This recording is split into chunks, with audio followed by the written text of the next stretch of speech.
Jaz se zdi seveda v imenu Slovenske matice lepo pozdravil. Dobrodošli na matici. Tiste podatke o vas so prebrali, lahko vsi ste videli, da ste profesor na biotehniški fakulteti, pa tudi na fakulteti za aplikativno znanost, da ste povezani z številnimi mednarodnimi inštitucijami, da vodite projekte tudi. Da ste sicer v osnovni izobrazbi kemik, tehnolog. Kar čisti kemik. Toliko, zdaj pa kar vam predajam besedo. Hvala. Bomo z veseljem poslušali. Najprej bom sam kratek uvod naredil. Torej, danes se bomo posvetili varni kakovostni hrani oziroma ponudbi živil kot dejavniku zdravja prebivalcev. Najprej samo malce o tem, odkot prihajam. Prihajam iz Inštituta za nutricionistiko, kjer izvajamo javno koncesioniran raziskovalni program, ki se imenuje Prehrana in javno zdravje. Ta raziskovalni program izvajamo skupaj z Nacionalnim inštitutom za javno zdravje, Kliničnim centrom, Fakulteto za aplikativno znanost in pa UKC Ljubljana in pa Biotehniško fakulteto Univerze v Ljubljani. V okviru tega programa deluje tudi kar širok infrastrukturni program, ki se imenuje infrastrukturni program spremljanja sestave in označevanja živil. Oba ta programa financira Javna agencija za raziskovalno dejavnost. Smo pa tudi pristojna organizacija, imenovana na podlagi 36. člena uredbe 178/2002 kot podporna organizacija Evropski agenciji za varno hrano. In smo izvajalci ene vrste raziskovalnih projektov na področju prehrane in javnega zdravja. Od leta 2011 zbiramo podatke o sestavi živil v Sloveniji in sicer smo se osredotočili na tako imenovana brendirana živila, to so tista živila, ki jih lahko srečamo na trgovskih policah in imajo embalažo. Torej, v osnovi ločujemo živila na ta dva tipa, na tista, ki so generična, recimo korenje, krompir, jogurt, mleko, brez neke znamke. Druga vrsta živil pa so ta brendirana, ta so pa tista, ki imajo označbo nekega proizvajalca, vnaprej pač napisane podatke o hranilni vrednosti. In teh se vedno več prodajo v zahodnem svetu, vse več prebivalci uživajo teh predpakiranih, procesiranih živil in to so tisti naš fokus, ki se mu najbolj posvečamo. Torej, za vzpostavitev tega programa spremljanja sestave živil smo vzpostavili posebno infrastrukturo, ki jo bom zdaj v nadaljevanju opisal. Gre za tako informacijsko podporo, ki nam omogoča, da vse te podatke sploh zbiramo. Zavedati se morate, da na tržišču samo Slovenije je 10 000 različnih živil. Ko stopite recimo v nek supermarket, si sploh ne zavedate, da je tam res 10 000 izdelkov.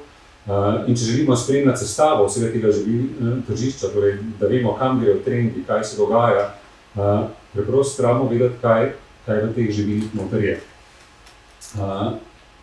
Podatki o teh predpakiranih živilih pa niso pomembni samo za raziskovalce, pomembni so za tudi različne druge deležnike. Naprimer, raziskovalci jih uporabljamo zato, ker na osnovi teh podatkov lahko delamo druge raziskave. Naprimer, če v raziskavi želimo ugotoviti, kakšna je prehrana prebivalcev, takšne raziskave tipično izgledajo tako, da od teh prebivalcev, ki so vključeni v raziskave, zberemo podatke o tem, kaj so uživali, in potem te podatke povežemo s podatki o sestavi živil. Ampak seveda potrebujemo te podatke o sestavi živil. Brez tega ne moramo ugotoviti, kaj ljudje sploh jedo in kakšen je hranilni vnos. In potem recimo v različnih kliničnih raziskavah je prehrana en dodaten dejavnik, ki vpliva na sam razplet zdravljenja ali pa intervencije.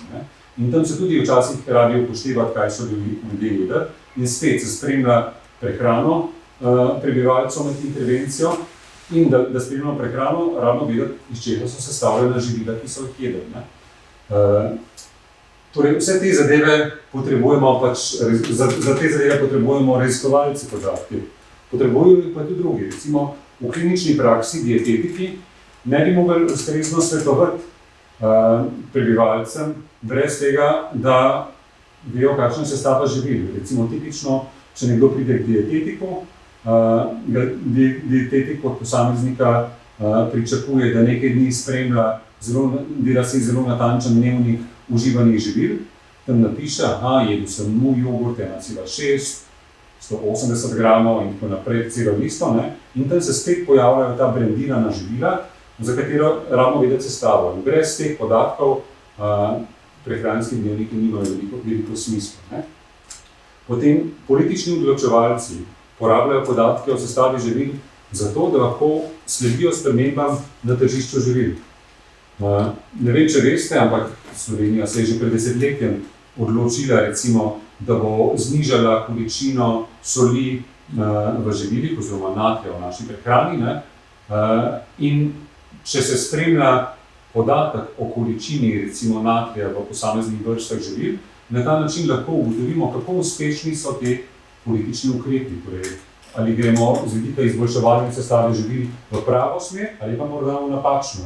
Zdaj, ta primer soli, ki sem vam ga dal, boste videli v nadaljevanju, je le eden. Lahko spremimo sladkor, transmaščobe živili. Torej, vrsta parametrov je, ki so z vidika javnega zdravja zelo zanimivi. Potem, ti podatki so zelo zanimivi za podjetja. Po eni strani, recimo, jih potrebujejo tako imenovani nosilci živilske dejavnosti. To so tista podjetja, ki so proizvajalci živil. Če ste recimo vi proizvajalec jogurta in na ta jogurt želite napisati, da vsebuje manj sladkorja kot drugi sadni jogurti, potem se pojavi vprašanje, koliko sladkorja pa vsebujejo drugi sadni jogurti. Se pravi, rabite neko referenčno vrednost, neko povprečje za tržišče. In teh podatkov seveda ne morete dobiti, če ne veste, kakšna je količina sladkorja v drugih jogurtih na tržišču. Torej, za namen označevanja živil pa trženja z različnimi prehranskimi trditvami se torej rabijo ti podatki ali pa za različne ponudnike informacijskih storitev. Danes recimo v dobi sodobne informacijske tehnologije različna podjetja ponujajo na primer mobilne aplikacije, ki nam pomagajo k bolj zdravemu življenjskemu slogu. In te aplikacije recimo posamezniki ponujajo, da vsak dan spremlja, kaj poje, koliko se giba, na ta način vidi, kakšen je vnos hranil, kakšna je poraba energije in lahko spremlja svoj napredek z vidika zdravega življenjskega sloga. Ampak spet, ko ta uporabnik aplikacije opisuje, kaj je jedel, se seveda ne pričakuje, da bi napisal v aplikacijo jedel sem jogurt in za ta jogurt zbere vse podatke o njegovi sestavi, ampak je najbolj običajno, da se preprosto skenira črtna koda tega jogurta in te podatki kar sami priletijo v ta mobilni telefon, v spletno aplikacijo, ampak od nekud seveda morajo priti. Kdo jih je rabo zbrati. In tukaj spet pridejo do pomena podatki o sestavi brendiranih živil. In tudi v nadaljevanju vam bom predstavil en naš projekt, ki ga delamo skupaj z Inštitutom Jožef Stefan in Zvezo potrošnikov Slovenije, kjer se na podoben način te podatki prikazujejo v aplikaciji Veš, kaj ješ. Nenazadnje so pa ti podatki o sestavi živil pomembni tudi za običajne državljane, za potrošnike, ker nam lahko pomagajo, da izbiramo zdravju koristnejša živila z ugodnejšo hranilno sestavo. Torej, en način je, da v trgovini primerjamo sestavo živil, da pogledamo na zadnjo stran embalaže, pogledamo, koliko je v posameznem živilu maščob, sladkorja, ogljikovih hidratov. Drugo pa je, da se poslužimo različnih aplikacij, ki nam te podatke spet prikažejo iz različnih podatkovnih baz. Dobra stvar tovrstnih aplikacij pa je, da nam lahko še pomagajo pri interpretaciji teh podatkov. Namreč pokaže se, da vsaj prebivalci Slovenije precej slabo razumejo te podatke, ki so napisani na živilih. Lahko si predstavljate, da recimo na nekem žitu za zajtrk je označeno, kakšna je količina natrija, prehranske vlaknine in tako naprej. Ampak ta podatek v številki marsikateremu potrošniku nič kaj dosti ne pomeni. Predstavljajte si recimo, da greste v trgovino, kupujete nek predpakiran kruh. Na kruhu piše, da vsebuje 1,4 grama soli na 100 gramov. Kaj vam zdaj to pomeni? Je to veliko, je to malo, bi lahko bilo manj, je to zdravo živilo, manj zdravo. Torej, in to je vse, kar je predpisano, da rabi pisati na takem živilu, z vidika soli. Ne? In če potrošnik ni dovolj izobražen, da bi vedel, kakšno količino soli na dan potrebuje, kakšno količino soli je zaužil že z drugimi izdelki, potem so lahko te podatki včasih brez prave vrednosti. In takrat mu lahko pomagamo z različnimi orodji. Mi uporabljamo tako imenovano profiliranje živil in recimo v barvah prehranskega semaforja lahko te številke potem obarvamo v zeleno, v rumeno, v rdečo in dajemo potrošniku dodatno informacijo, ali je ta številka visoka ali nizka. Ne? Če gremo pogledat sam pri nas na inštitutu, recimo katere raziskovalne projekte izvajamo in so zelo tesno povezani s podatki o sestavi živil, lahko ugotovite, da gre res za en zelo širok asortiman različnih projektov. Recimo, če pogledamo, leta 2016 smo začeli izvajati projekt transmaščobe v živilih in njihov populacijski odnos. Takrat v tem projektu nas je seveda najbolj zanimalo, koliko je transmaščob v živilih. Ugotovilo se je ne samo na osnovi označevanja, ampak tudi na osnovi kemijskih analiz, da v nekaterih vrstah živil transmaščobe v Sloveniji predstavljajo hud problem.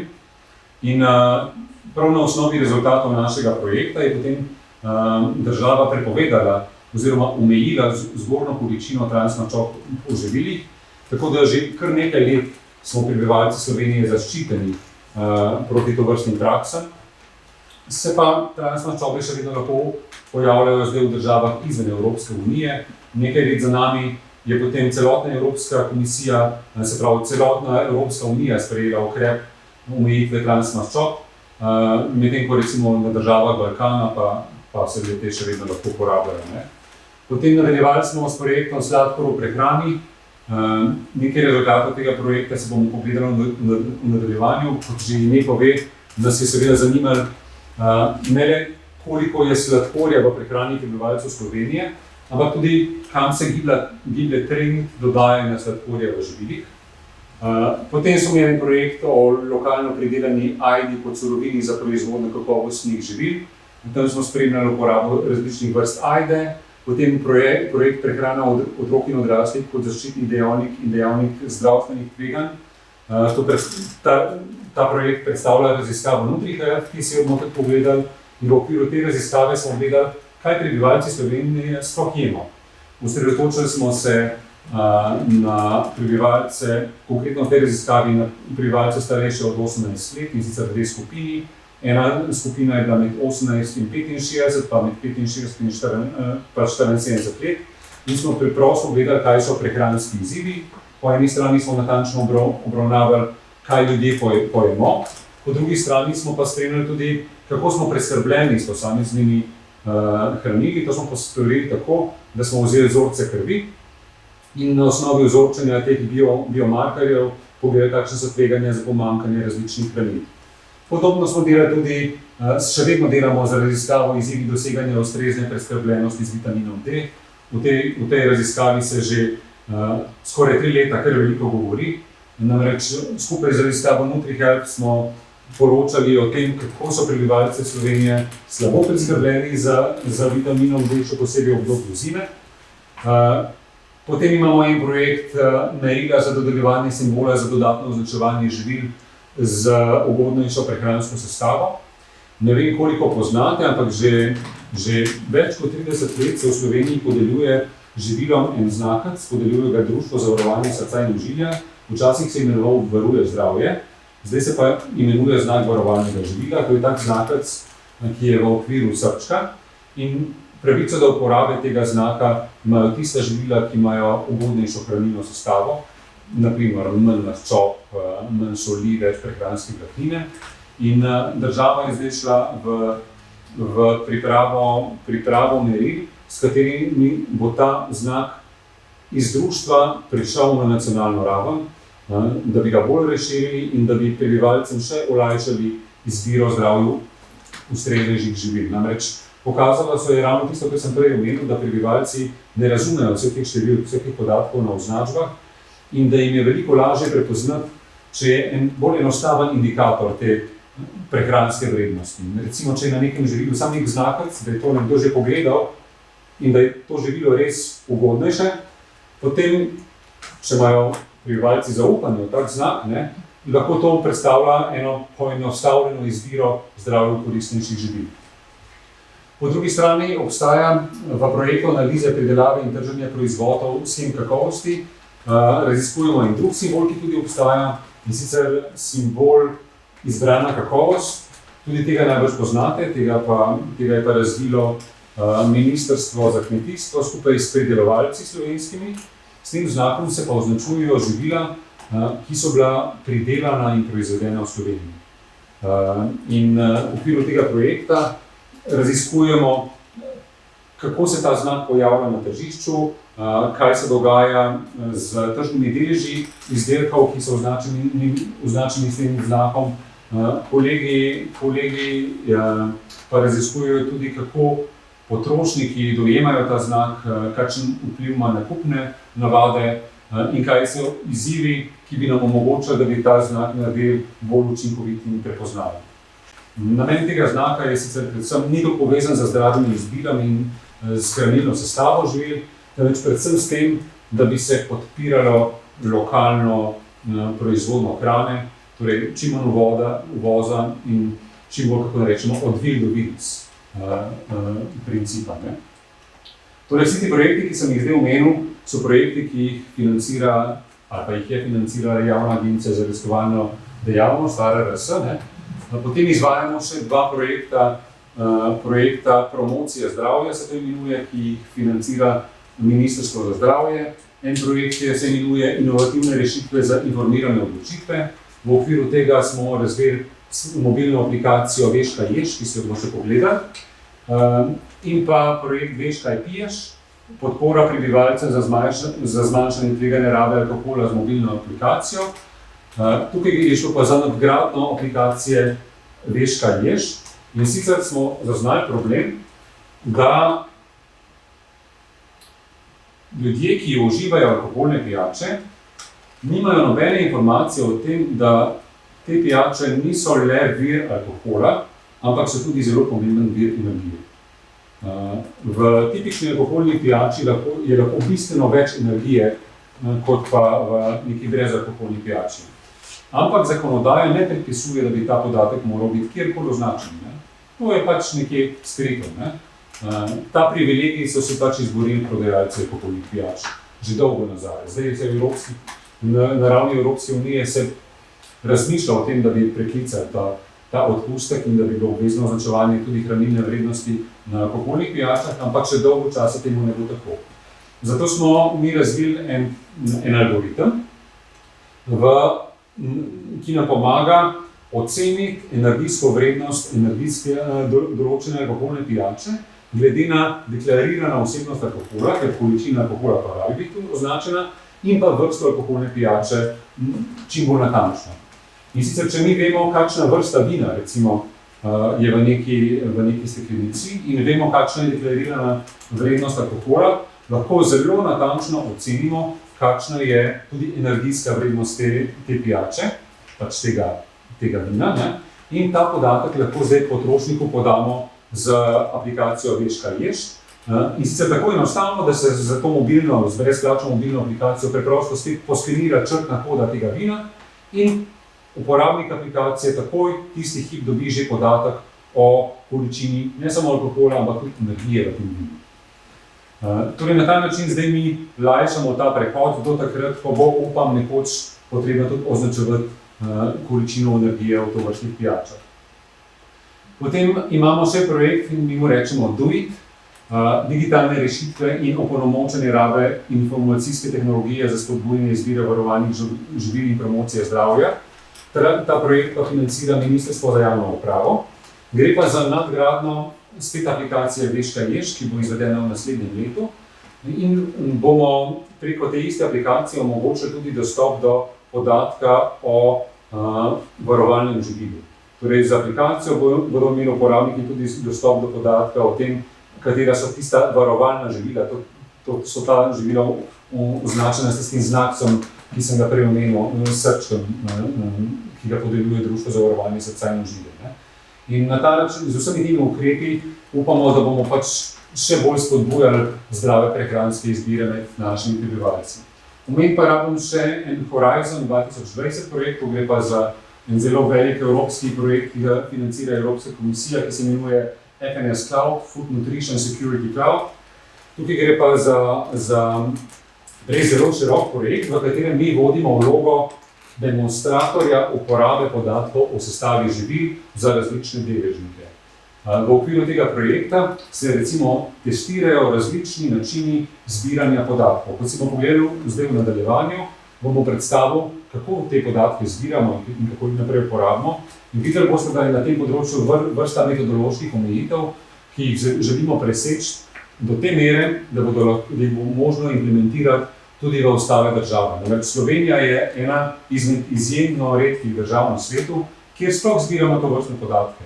Večina držav teh podatkov ne zbira in jih nima, uporabljajo pač približne ali pa kakšne zastarele podatke ali pa podatke iz drugih držav. In pokazalo se je pri nas, da je to ena velika prednost za naše podatke, ampak to zbiranje je relativno drago, zahtevno, traja dolgo časa, recimo podatke, ki smo jih zbirali leta 2020, danes imamo obdelane in jih lahko uporabljamo. Traja res dolgo časa, da vse te stvari izberemo. Zakaj pa boste videli pač v nadaljevanju zdajle? Ogrodje vsega skupaj je naše orodje KLAS. To gre za informacijsko orodje, en tak program, podatkovna baza in pa sistem zbiranja podatkov, neka spletna aplikacija, ji rečemo, Slovenian Composition and Labeling Information System, se ji reče po angleško, v katero potem priletijo podatki iz raziskav, ki se izvajajo na tržišču živil. Vsakih nekaj let gremo mi v trgovske družbe, recimo v zadnjem letu smo šli v Mercator, v Spar, v Hofer, v Tuš, Lidl, v Nervospin. In ko gremo v te trgovine, poslikamo prav vse izdelke, ki so v času raziskave na policah iz vseh strani. Torej na ta način rečemo, mi izberemo, naredimo snapshot tistega, kar se v tistem trenutku prodaja. Delamo na tem, da bi v čim krajšem času v vseh trgovinah te zadeve zbrali. In te vsi podatki, te fotografije potem priletijo v naše orodje KLAS, v katerega pa hkrati zbiramo tudi podatki o živilih na spletu. Namreč to vrstne raziskave v živilskih trgovinah lahko delamo le na vsakih nekaj let. Preprosto to je tako časovno zahtevno, da se pač ne da, to bi več čas sam delal, ker boste videli v nadaljevanju, se te stvari to hitro spreminjajo. In zato je en vmesni pripomoček tisto, kar se prodaja na spletu. Tukaj smo doživeli predvsem, kako rečem, en ugoden del COVID-a je bil, da je ponudba živil na spletu se zelo povečala. Torej, vse večje spletne prodaje, proizvajalci so dolžni, oziroma trgovci so dolžni na spletu napisati vse obvezne podatke iz označevanja živil. Torej, če recimo neka trgovina prodaja jogurt ljubljanskih mlekarn, so dolžni potrošniku na spletu zagotoviti vse obvezne podatke, ki so sicer predpisani na sami označbi. Kar pomeni, da če imaš narejen sistem zbiranja teh podatkov, avtomatskega pobiranja iz spleta, ti je prihranjeno nekaj dela. Če seveda zaupaš, da je tisti na drugi strani naredil svoje delo, pa pravilno te podatke vnesel na spletno stran. In mu rečemo web scraping. Se pa metodološko pojavi kar nekaj problemov. En problem je pač to zaupanje v te informacije, ki so gor. Drug problem je, da trgovske družbe ne objavljajo nekaterih identifikatorjev, ki bi nam omogočali primerjati istovrstne izdelke med različnimi trgovinami. Namreč, ko mi delamo popis v trgovinah, je zelo pomembno, da če na neki polici najdemo Coca-Colo pakirano v pol-litrsko embalažo, ne, pa to isto Coca-Colo najdemo v 6 različnih trgovinah, pa če moramo šteti enkrat. Ta Coca-Cola je pač prisotna na tržišču. Ne moramo v vsaki trgovini na novo šteti, ker na ta način bi tisti izdelki, ki imajo velik tržni delež, bi bili prezastopani z vidika ponudbe. Drugo je potem uteženje podatkov s tržnimi deleži, če želimo kaj več vedeti o tem, koliko se pa česa proda. Ampak za samo zastopanost je pa pomembno, da vsak izdelek beležimo enkrat. No, pri podatkih o živilih na spletu pa je to težava, ker namreč v eni trgovini to lahko naredimo, ne, ker je razumljivo, ta spletna trgovina ne bo iste Coca-Cole prodajala dvakrat, ne. Ampak če pa pogledamo 3 različne trgovine, je pa zelo težko potem te podatke dati na isti imenovalec, ker vsak trgovec uporablja nekoliko različne šifre, različna imena in tukaj pride do težav pri povezovanju podatkov. Ampak ne glede na to so pa te podatki o sestavi živil na tržišču in koristen pripomoček za vmesna obdobja med popisi živil. Potem tretji vir podatkov je pa orodje Bazil. To je pa orodje, ki smo ga razvili skupaj z Inštitutom Jožef Stefan. Tukaj gre pa za informacijsko orodje, ki deluje v ozadju tiste prej omenjene aplikacije Veš, kaj ješ. In sicer preko te aplikacije podatki o sestavi živil, ki niso še v naših bazah, sproti prihajajo v orodje Bazil in potem v našo aplikacijo Klas. Si bomo še malo bolj plastično po nadaljevanju pogledali. Zunanji vir podatkov so pa še nosilci živilske dejavnosti, torej tista podjetja, ki se odločijo, da želijo sama deliti podatke, torej, ki ne želijo čakati, da mi pridemo pa najdemo te izdelke na tržišču. Tista podjetja imajo pa tudi možnost pošiljati podatke o sestavi živil v bazo Bazil. Torej, kako izgledajo zdaj ti popisi živil v trgovinah? Te raziskave izvajamo po mednarodno primerljivem principu, torej v vseh državah, kjer se te zadeve izvajajo, se delajo po enem standardnem protokolu. Pomembno je, da se izbere tiste najbolj pomembne trgovine, ki so v posamezni državi. Mi vse podatke sicer zbiramo v prestolnici, ampak v trgovskih družbah, ki so zastopane po celotni državi. Potem pomembno je, da se izbere primerne kategorije živil. Mi v preteklosti, recimo leta 2011, smo začeli z enim ožjim izborom živil, ker nismo imeli kapacitet, tudi orodja, tudi informacijsko, nismo bili takrat tako podprti, da bi sposobni 10.000 izdelkov pač obdelati. Danes smo sposobni res veliko število izdelkov teh zajet v popis in nismo več pomejeni in se lahko osredotočimo na vsa živila, ki se prodajajo v posamezni trgovini. Pomembno je zdaj, da se fotografira vsa živila. Zakaj? Zato, da imamo orodje za preverjanje podatkov. Naš prvi popis leta 2011 se je izvajal tako, da smo v trgovini smo imeli 3 računalnike, dogovorili smo se recimo v Mercator centru v Šiški, smo se dogovorili, smo imeli 3 mesta, naši raziskovalci so bili tam, so nabirali izdelke v vozičke, jih prepeljali do računalnika, so prepisovali podatke, nazaj odpeljali živila, torej to se je izvajalo, dokler se ni popisali vseh izdelkov, ne. Ampak tam prideš do težave, da če bi imel samo 1000 izdelkov, pa za vsak izdelek 10 podatkov, ne, veste, koliko je to informacij in najbolj se ti kakšni zmotiš, ne. In potem, ko delaš obdelave podatkov, pa tista recimo ničla ali pa decimalna vejica, ki si jo na roj postavil, blazno spremeni vse zadeve, ne.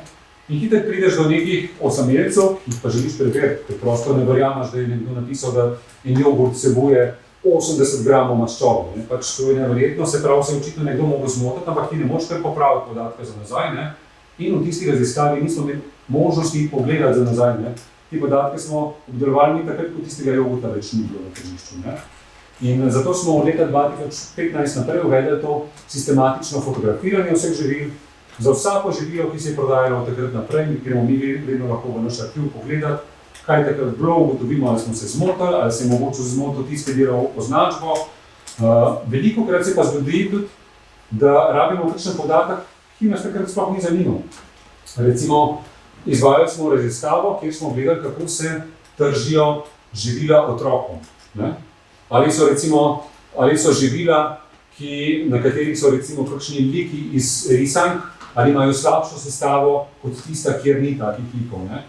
Ampak teh stvari recimo sproti ne gledaš in smo se lahko naknadno spomnili za to vrstno raziskavo, pogledali za nazaj vse podatke in smo bili sposobni takšno raziskavo narediti. Ali pa tudi recimo za primer transmaščobkov v živilih.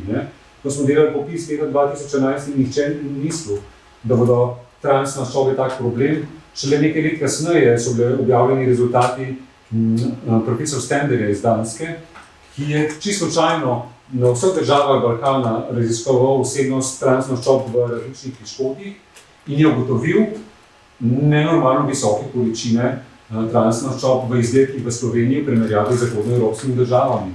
In takrat smo lahko prišli gledati za nazaj podatke o sestavi živil, o uporabljenih sestavinah v teh živilih, in smo naredili lahko raziskave, ki jih ne bi mogli, če ne bi imeli recimo slik od leta 2015, čeprav takrat to ni bilo identificirano kot problem.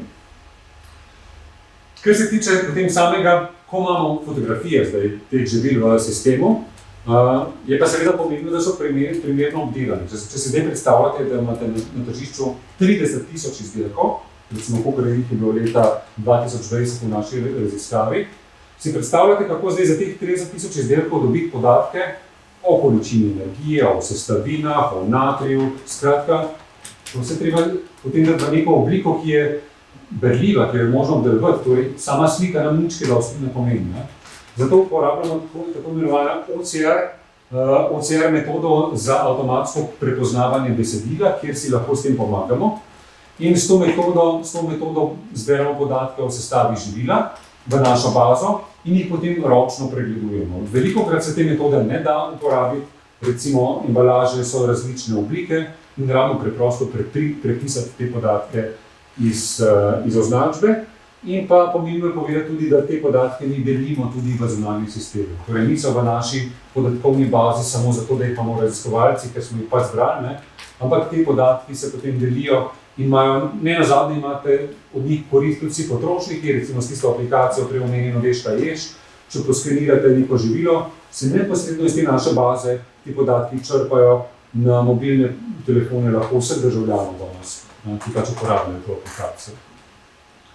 Če si pogledamo samo neko statistiko naših popisov, kot sem rekel, začeli smo leta 2011, tam smo bili popisanih nekaj čez 6,000 različnih izdelkov, potem se je pa število izdelkov z leti povečevalo. 2019 je ena izjema, ki smo naredili samo en delni popis na živilih v skupinah, za katere se je pričakovalo več sladkorja zaradi enega posebnega projekta. Se pravi, 2017 je bil predzadnji redni popis, zadnji redni popis je bil pa leta 2020, kjer smo izbrali podatke o 28,000 različnih živilih na našem tržišču. To je bilo ravno leto, ko se je začela korona in imeli smo ravno tisti teden v aprilu, ko se je začel lockdown, smo imeli napovedane naše raziskovalce v trgovskih centrih. Takrat smo mislili, da bomo celo raziskavo morali prestaviti na kasneje. Se je pa takrat stanje potem poletje vsem toliko izboljšalo, da smo ravno med poletjem lahko šli potem v trgovine, zbrali vse podatke, potem je pa prišla tista usodna jesen, ki je povzročila pač spet krizo z tem drugim in tretjim valom. In v tem popisu, kot rečeno, smo spremljali podatke iz Mercatorja, Spara, Tuša, Hofra, Lidla in Eurospina v vseh skupinah živil in prvič tudi alkoholnih pijač. Zbiramo podatke o hranilni vrednosti, o sestavinah, o cenah teh izdelkov in pa od nekaterih, od večine trgovcev, oziroma od trgovcev, ki predstavljajo glavnino tržišča, dobimo tudi prodajne podatke. Torej dobimo podatke o tem, koliko je ta trgovec določenega artikla, določenega živila prodal v preteklih 12 mesecih. Te podatki so pa zakaj zelo pomembni? Zato, ker če si predstavljate neko polico pijač, 200 pijač, za potrošnika so vsi te izdelki enaki. In lahko bi jih obravnaval kot enakovredne. Ampak pri javnozdravstveni obravnavi je ključen podatek to, koliko se katerega izmed teh izdelkov tudi proda. In ko obravnavaš, kakšna je sestava Coca-Cole, ki predstavlja glavnino tržnega deleža, recimo pri prodaji brezalkoholnih pijač, je seveda ta podatek pomembnejši od neke brezalkoholne pijače, ki se jo proda pač nekaj 100 litrov. In pogledamo potem, kakšen je vnos sladkorja pri prehrani prebivalcev Slovenije, so ti podatki seveda bistveno bolj pomembni za tiste tako imenovane market leaderje, mi rečemo. In zato so ti podatki o prodaji živil zelo pomembni. Moram pa reči, da je Slovenija edina država, kjer smo uspeli te podatke povezati s trgovci. To smo pa uspeli narediti tako, da smo vzpostavili zelo dobro sodelovanje z trgovskimi družbami. Namreč vsi ti trgovci, ki sem jih tukaj omenil, nas vedno brez težav spustijo v svoje trgovine. Naši raziskovalci se lahko tam prosto gibajo, vse poslikajo, vse te izdelke, pridejo tudi izven uradnih ur. Delamo v času, ko trgovine tudi sploh še niso odprte. In moram reči, da imamo res en dober tak odnos s temi trgovskimi družbami, brez kakršnih koli finančnih kompenzacij. Tudi recimo podatki o prodaji živil, ki jih dobivamo, če bi mi to vrstne podatke kupovali pri različnih agencijah, ki tudi prodajajo, ti podatki so na voljo, vam lahko povem, da recimo se meri koliko stane tak podatek. Če bi vas zanimali, kakšni so tržni deleži recimo v kategoriji pijač, različnih vrst pijač v določenem letu, pridete lahko na več 10.000 evrov stroška za posamezno leto. In če pogledate, kakšni so tržni deleži vseh živil, v vseh kategorijah, pridete do enormnih stroškov. In tukaj moram reči, da so nam trgovci prišli nasproti in nam neposredno potem delijo te podatke, ki jih smemo uporabljati pač samo za namen raziskovanja in pa javnozdravstvenega vrednotenja. Zakaj je tako pomembno, da te podatke redno spremljamo? Tukaj imate na tem grafu podatek, kaj se dogajalo z našimi popisi. Kot sem rekel, popis leta 2011 je imel približno 6.000 izdelkov in vsako leto poberemo več izdelkov, zato ker vključujemo vedno več trgovin in pa vedno več skupin. Zdaj smo že na maksimumu, torej če gremo v vse tiste trgovine, ki sem jih prej omenil in popišemo vse, kjer se tam prodaja, pridemo do teh približno slabih 30.000 izdelkov. In kar pa moram reči, pa da vedno smo širili ta krog. Se pravi, vsak popis je vseboval širši nabor. In to bi pomenilo, da vedno, ko naredimo popis, bi morali biti v njem vsi izdelki, ki so bili tudi v preteklem. Nobenega nismo mogli spregledati, razen če ga več ni bilo na policah. In ta indikator, kakšen je delež živil v prejšnjem popisu, ki jih več nismo najdeli v naslednjem popisu, je indikator, kako hitro živilski izdelki na tržišču umirajo, kakšen hiter obrat, kako hitro se menjajo različni izdelki na tržišču.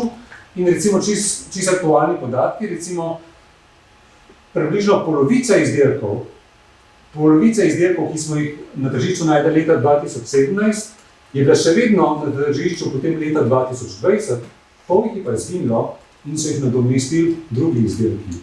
Torej, v 3 letih približno polovica vseh živilskih izdelkov, ki so na tržišču, izgine in jih nadomestijo novi izdelki. In kaj to pomeni?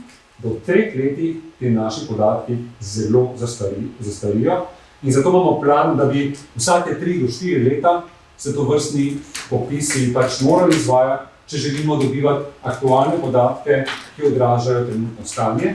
In če potem pogledamo podatke o sestavi živil med različnimi leti, ugotovimo, kakšni so trendi na tem področju. Tukaj pa samo primer, kako izgleda potem ta naša aplikacija Klas. Torej, ko raziskovalci v trgovini poslikajo neki izdelek, v en zavihek description tukaj dobimo celo serijo slik, potem za neko sliko označijo, da je na tej sliki se nahajajo podatki o sestavi živila in iz teh podatkov potem se z metodo OCR prepiše podatek o sestavi, o količini maščob, sladkorja in naprej. Vsi te podatki se zbirajo v enotnem informacijskem sistemu in se potem naprej obdelujejo. Kakšna je prednost Prednost je, da na ta način dobimo nacionalno reprezentativen vzorec živil, ki je uporaben za vse tiste raziskave, ki sem jih prej omenil. Ni založen nobene manipulacije, torej ni možno vplivati na to, da bi nekaterih živil popisali več, nekaterih manj. Namreč v preteklosti so se to vrstne raziskave delale tako, da se je delal na ključni izbor, ker ni bilo kapacitete vse te množice izdelkov popisati, se je pač randomizirano vzeli recimo vsak 10 izdelek ali pa kaj takega, ne? Ampak tam lahko pride do velikih napak. Ne? Zdaj imamo podatke o vsem, ne? Tako da to več ni možno. In dodatna prednost so tako imenovane EAN črtne kode, torej ta črtna koda, ki jo vidite na vsakem izdelku, ki jo na blagajni poskenirajo in vam pove potem na blagajni, koliko ta izdelek stane, da gre na račun, ne? Ta isti podatek mi uporabljamo kot identifikator za povezovanje med različnimi bazami in za ugotavljanje, ali gre za enak izdelek, kot se prodaja tudi v drugih trgovini. Namreč tista Coca-Cola, ki sem jo prej omenil, ta njena črtna koda je enaka v Mercatorju, v Sparu, v Tušu in če grejo naši raziskovalci recimo najprej v Mercator, pa tam vse poslikajo, in ko grejo naprej v Spar in z eno posebno napravo potem skenirajo tam izdelke za našo raziskavo, jih potem naša aplikacija opozori, ta izdelek je že skeniran, ne rabite spet fotografirati in na ta način zagotavljamo, da se izdelki v naši bazi ne ponavljajo. Ne? Kaj je omejitev raziskave? Infrastruktura. Torej, porabili smo veliko energije, sredstev, časa za to, da smo to infrastrukturo zgradili. Infrastrukturo je treba ves čas vzdrževati, obnavljati, vse te zadeve stanejo in to delamo izključno zato, ker je to smiselno, ker se je pokazalo, da so te podatki tako potrebni in zelo sem vesel, da ravno od 1. januarja letošnjega leta je Javna agencija za raziskovalno dejavnost prepoznala tudi kot pomembno infrastrukturno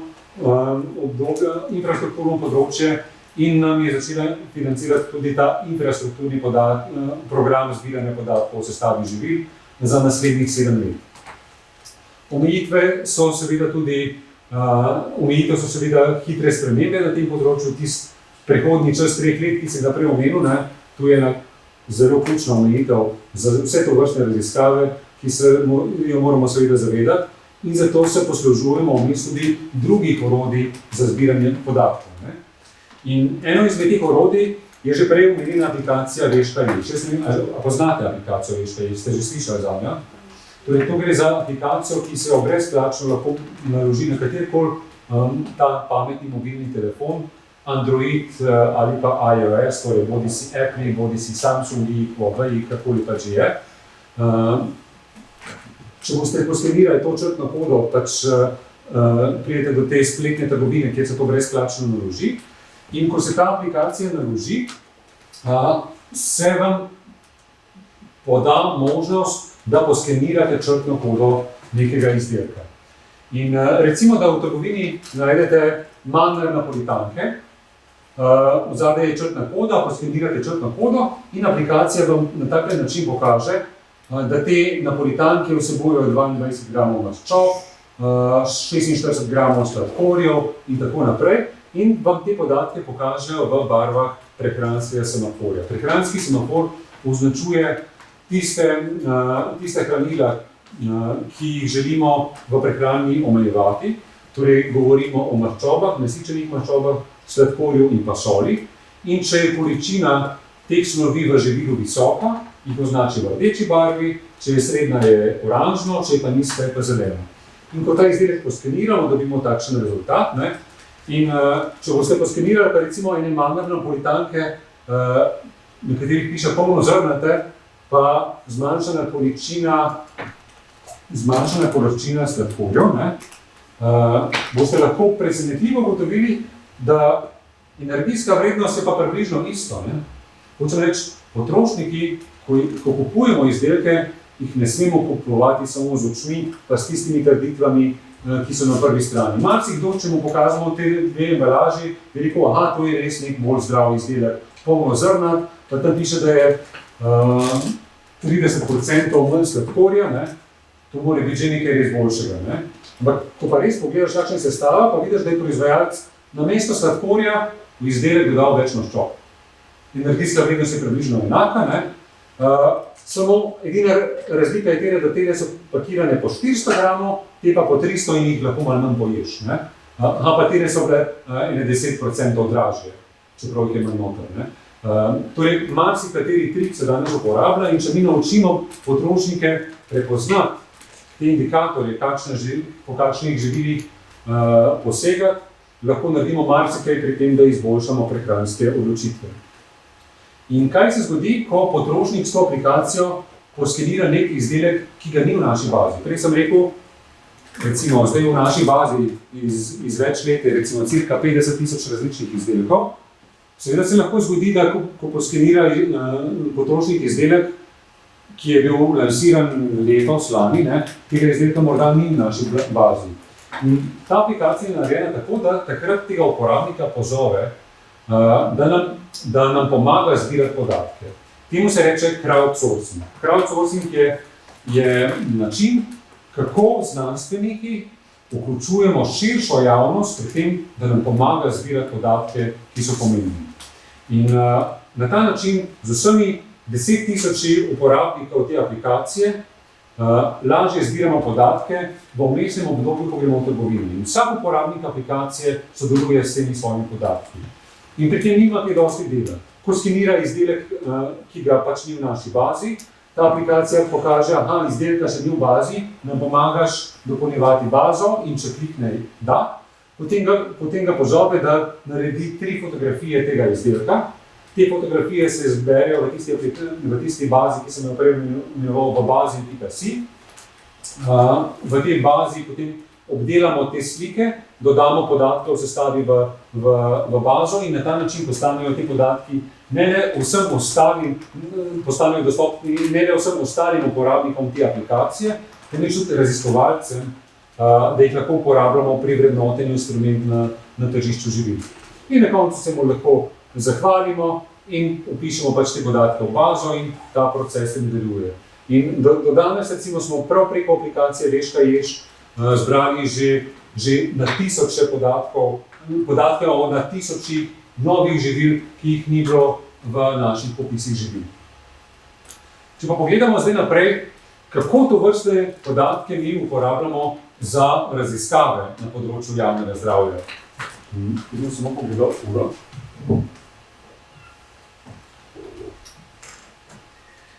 Na hitro bomo šli čez nekaj naših raziskav, ki najbolj reprezentativno pokažejo uporabnost tovrstnih podatkov. Recimo eno je, gledali smo, kakšna je sestava živil na tržišču, torej kakšna je kakovost živil na tržišču, na osnovi deklarativne sestave. In te podatke smo primerjali med različnimi leti. Uporabljali smo tako podatke o hranilni vrednosti, kot podatke o sestavinah.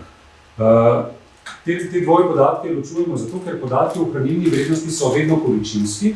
Naprimer, da neki izdelek vsebuje določeno količino soli, določeno količino sladkorja. Medtem ko podatki iz prehranskih, iz tako imenovanih ingredientih, so to podatki iz sestavin, so pa samo podatek o tem, katere sestavine je nek proizvajalec uporabil, ko je delal nek proizvod. In če pogledamo recimo eno primer raziskave, ki smo jo naredili, smo naredili evalvacijo tržišča živil v raziskavi sladkor v živilih, in ugotovili smo, da približno 28% vsega prostega sladkorja, ki se proda v trgovinah v Sloveniji, to je podatek za leta 2017, je izviralo iz sladkih pijač, 20% iz čokolade iz sladic, 12% iz piškotov in 8% iz različnih sadnih sokov, recimo. In tukaj vidimo, kje so tiste glavne kategorije, pa so pa že sledila žiga za zajtrk. Torej, ugotovimo lahko, katere so tiste vrste živil, ki bi jih morali politični odločevalci najbolj nasloviti, ali pa kjer bi se morala delati reformulacija, če želimo zmanjšati vnos sladkorja v prehrani prebivalcev. Namreč 4 podatki, ki so tukaj izračunani, so zaračunani ne na osnovi ponudbe, ampak na osnovi prodaje živil. Torej, da smo to zaračunali, smo rabili za vsak izdelek vedeti, koliko se ga je prodal v 12 mesecih pred izvedbo popisa živil. In to bi zdaj samo en generalni podatek, recimo lahko pa pogledamo tudi bolj natančne podatke, recimo lahko pogledamo kategorijo jogurtov in pogledamo, kakšna je količina sladkorja v jogurtih glede na stopnjo prodaje in kako se to spreminja po letih. In tukaj lahko recimo vidimo, da če se je med letoma 2015 in 2017 povečal delež tistih jogurtov, ki so imeli manj sladkorja, se je pa s prodajo zgodil obratno. Torej, bolj prodajni so postali jogurti, ki imajo večjo količino sladkorja. Ne? In to pomeni, da če samo na hitro pogledamo v trgovinah, kaj se prodaja, ne? Nam to ne da celotnega podatka, ki ga moramo upoštevati pri javnozdravstvenih ukrepih. Treba je pogledati predvsem tudi, kaj ljudje dejansko potem tudi pojedo. Potem drugi primeri podatkov so recimo o tem, kakšna je sestava živil med različnimi državami. Torej, mi te naše podatke delimo v sisteme, ki se zbirajo tudi v drugih državah, mi lahko naredimo mednarodne primerjave in na ta način ugotovimo, na katerih sestavinah, na katerih vrstah živil je še kaj odprtega prostora, da se živila lahko izboljšajo. Če recimo ugotovimo, da so v določeni skupini v Sloveniji živila slabše hranilne sestave kot pa v veliko drugih državah, to pomeni, da je tam še veliko prostora za napredek. Ne? Če pa ugotovimo, da smo pač boljši kot drugod, pa pomeni, da največ to ni neka skupina, kamor se je smotrno osredotočiti, ker se tam ne da več kaj dosti narediti, ali pa za to ni potreben. Ne? In če pogledamo, recimo tukaj je en podatek, podatek raziskave, ki se delajo v okviru iniciative Informas.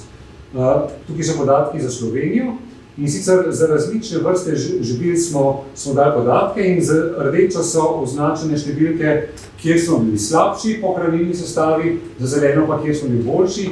In lahko ugotovite, da v vrsti živil smo bili slabši kot mnoge druge države, ki so bile vključene v raziskavo. In v teh kategorijah je še veliko prostora za napredek. Recimo, en tipičen primer so brezalkoholne pijače, ki so imele pri nas dosti več sladkorja, kot pa v marsikateri drugi državi. Potem podobno lahko gledamo tudi, kakšna je celokupna sestava živil.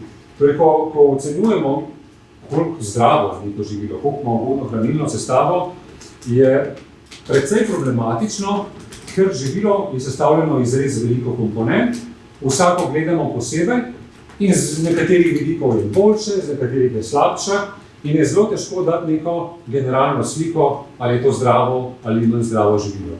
In zato so kolegi po različnih državah uvedli različne sisteme za profiliranje živil. En sistem smo pogledali že na prejšnji presojnici, tale Health Star Rating. To je en znak, ki ga v Avstraliji uporabljajo za to, da pokažejo, koliko zdravo je neko živilo in dobi to lahko živilo maksimalno 5 zvezdic, od polovice do 5, več ima zvezdic, boljšo hranilno sestavo ima. In to je en indikator, ki združuje celotno sestavo. Na podoben način so Francozi v Evropi začeli uvajati Nutri-Score.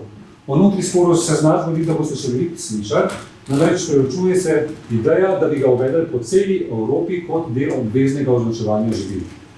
Tale Nutri-Score zgleda nekako tako kot nalepka, energijska nalepka recimo na hladilniku, in če je tam na hladilniku, če piše A, pomeni, da malo energije porabi, če je pa D, pa veliko energije porabi. In tukaj je nek podoben princip, če je Nutri-Score oznaka zelena A, pomeni, da je sestava živila ugodnejša, če je pa E, pa je najmanj ugodna. In na ta način ima potrošnik en indikator, da živila lahko primerja med sabo, brez da bi se rabo poglabljati v količino maščob, soli in tako naprej. Gre za eno res hudo poenostavitev. Zatem je pa seveda en zelo kompleksen algoritem, ki živila razvršča v različne skupine. Precej kontroverzen je ta algoritem, nekateri mu očitajo, da favorizira nekatera živila ali pa druga, ampak ta algoritem je treba vzeti v konceptu namena, za katerega je bil razvit. Namreč za primerjavo med istovrstnimi živili. Razvit je bil za namen, da si predstavljate potrošnika, ko pride v trgovino, pogleda polico živil, recimo žit za zajtrk, torej podobnih si živil, ne? In če bi vsa ta živila, vsa ta žita za zajtrk bila označena s tem Nutri-Scorom, gre za tako podobna živila, da jih na enak način razvrča. In dejansko tista živila, ki so označena z boljšo oceno od teh žit za zajtrk, lahko rečemo, da imajo boljšo hranilno sestavo kot tista, ki imajo slabšo oceno. Do problema s tem sistemom pride, ko vi to žito za zajtrk primerjate z jogurtom ali pa z oljem ali pa z moko. Ne? Se pravi, ko menjate, ko delate primerjave med različnimi vrstami živil, tam pa ta primerjava ni več tako relevantna, kot je znotraj posamezne skupine. Če pa gledate vsako skupino znotraj, pa je zelo relevantna ta primerjava. In kaj smo naredili v Sloveniji? Pogledali smo našo to bazo vseh živil, ki se prodajajo, in smo pogledali, kakšni so deleži teh živil po Nutri-Scoru A, B, C, D, E, ne? In kaj smo ugotovili? Ugotovili smo, da je približno 15% živil na robu ene izmed teh kategorij. Se pravi, če bi se ta Nutri-Score uvedel v Slovenijo in bi za teh 15% živil proizvajalci samo malo izboljšali sestavo, bi ta živila bila razvrščena v eno črko boljše, kot so zdaj razvrščene. In to dokazuje, da je to sistem, ki stimulira proizvajalce, da bi postopoma po malenkosti izboljševali sestavo izdelkov, zato da bi bila pač zdravju ugodnejša na koncu. Ne? In na koncu ni pomembno sploh, ali potrošniki gledajo ta znak ali ne. Pomembno je na drugem koncu, da se proizvajalci trudijo, da bi izdelek bil boljše označen pod Nutri-Scoru, ne? In da na koncu imajo boljšo ponudbo živil in so potem tega ukrepa deležni ne samo tisti, ki so ozaveščeni in ki gledajo označbe pa te stvari, ampak vsi, torej tudi tisti, ki jih prehrana prav nič ne zanima, ker prav te ljudje se pokaže, da imajo največ prehranskih problemov. Torej tisti, ki imajo najmanj znanja o prehrani, ki se najmanj zanimajo za to, tam je največja prevalenca debelosti in različnih drugih bolezni. Ne? In pri tovrstni populaciji je tudi najtežje delati spremembe prehrane. In zato je en tak ukrep, da imamo orodja, ki proizvajalce silijo v to, da spreminjajo sestavo živil, ki so potem tam na policah za vse. To je orodje, ki je najbolj učinkovito kot en širši javnozdravstveni ukrep. Povedal bi vam še en primer raziskave, ki smo jo izvedli na živilih, ki so označena z različnimi elementi tako imenovanega trženja za otroke. Če greste v trgovino, recimo med žita za zajtrk, boste videli, da marsikateri izdelek ima kakšnega junaka iz risanke, kakšne take like, ki so zelo atraktivni za otroke, recimo. In kaj smo naredili? Pogledali smo, kakšna je sestava, prehranska sestava vseh teh izdelkov, ki so označeni s temi atraktivnimi elementi za otroke in jih primerjali s tistimi izdelki znotraj iste kategorije, ki niso označeni s takimi elementi. In kaj smo ugotovili? Te izdelki, ki se tržijo otrokom, so značilno slabše sestave kot tisti, ki se ne tržijo otrokom. Ma ni to zanimivo. Torej, našim otrokom se prodajajo izdelki, ki imajo največ sladkorja, največ maščob, najmanj prehranske vlaknine in te razlike, se pravi posod, kjer pogledamo, je ta črni stolpec skoraj da nižji kot pa bel, torej črn je tisto, kjer je bilo not permitted for marketing to children. Torej izdelki, ki so bili toliko slabi, da se ne bi smeli tržati otrokom, ti so ta črni, ne? Oni so pa ta beli. Ne? Edino predpripravljeni obroki so imeli obraten trend, posod drugod je pa bil zaznan zelo neugoden trend iz tega področja. Ne? Če pogledamo pa še čisto na hitro kakšna je uporabnost teh podatkov za druge posredne namene, torej ne, da jih neposredno uporabljamo, ampak da te naše podatke uporabljajo druge raziskave, pa si lahko pogledamo recimo podatke slovenske nacionalne raziskave SIMENI. Torej to je bila raziskava, kjer smo gledali, kaj ljudje jemo, kaj prebivalci Slovenije jedo in smo ugotovili recimo, kakšen je vnos prehranske vlaknine. Mi vemo, da odrasel prebivalec pojedel dnevno približno 30 gramov prehranske vlaknine. In če mi dovolj velik vzorec ljudi natančno vprašamo, kaj je to ponavljamo več dni, agregiramo podatke, lahko ugotovimo, kaj v resnici je do podatke, če seveda vemo, iz česa so živila sestavljena. In izračunali smo, torej ocena je, da tako adolescenti, odrasli kot starejši odrasli v povprečju pojedo približno 20 gramov vlaknine, morali bi jo pa 30. Ne? Kar pomeni, da imamo tukaj več kar precej odprtega prostora. Ugotovili smo tudi značilne razlike med temi opazovanimi skupinami. Nekoliko več vlaknine so pojedli starejši odrasli, predvsem na račun precej več zaužitega sadja in zelenjave. Najmanj sadja in zelenjave so recimo zaužili mladostniki. In tukaj nas čaka lahko še kar veliko problemov potem v nadaljevanju. Ne? In zdaj bi šel pa za zaključek, bi samo še tole povedal, da na nekaterih teh področjih je možno uporabljati tudi bogatenje živil kot javnozdravstveni ukrep. Prej smo pogledali prehransko vlaknino, torej če bi bilo prehranske vlaknine več v živilih, ki jih običajno jemo, bi te prehranske vlaknine zaužili dovolj. Recimo, če bi ljudje namesto belega kruha jedli polnozrnat kruh, bi na ta način dnevno pojedli recimo vsaj kakšna 2 grama vlaknine več. In če recimo dodajanje prehranske vlaknine ne moramo reči, da je to nek javnozdravstveni ukrep, ki bi bil vzdržen, ne?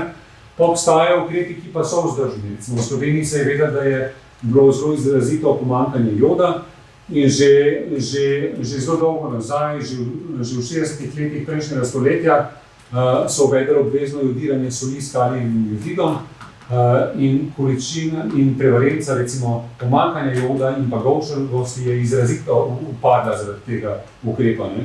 In to je recimo en način, kako je možno s prehrano in z bogatenjem hrane preprečiti nekatere zdravstvene težave. Ne? In kaj podobnega bi morda se lahko naredili tudi na drugih področjih. Mi smo recimo ugotovili, da prebivalcem Slovenije zelo primanjkuje vitamina D, še posebej v času zime, ne? In recimo naredili smo modele, kako bi dodajanje vitamina D v mleko vplivalo na distribucijo vnosa vitamina D pri različnih skupinah prebivalcev Slovenije, recimo pri adolescentih, odraslih, starejših odraslih. In ugotovili smo, koliko bi se lahko povečal na ta način vnos vitamina D. Za ta ukrep smo recimo ugotovili, da samo bogatenje mleka ne bi prišlo v poštev, ker bi na ta način premalo zmanjšalo vnos vitamina D. Namreč manjka nam ga približno 15 mg na dan, ker je vnos vitamina D s prehrano res nizek, potrebujemo ga pa kar veliko. Zdaj pa mogoče na tem mestu bi jaz prišel k zaključkom, ker imam še en sklop prosojnic, ki grejo malo v drugo smer, ampak mislim, da smo glavne zadeve pogledali. Torej, namen danes je bil, da vam pokažem, kako se zbira podatke o sestavi živil, zakaj so te podatki pomembni ne le za raziskovalce, ampak tudi za upravljalce politike, za podjetja in ne nazadnje za potrošnike in kako lahko na ta način spoznavanjem teh podatkov pomagamo prebivalcem, da bodo izbirali zdravje koristnejša živila in da bomo v končni fazi vsi bolj zdravo živeli. Hvala.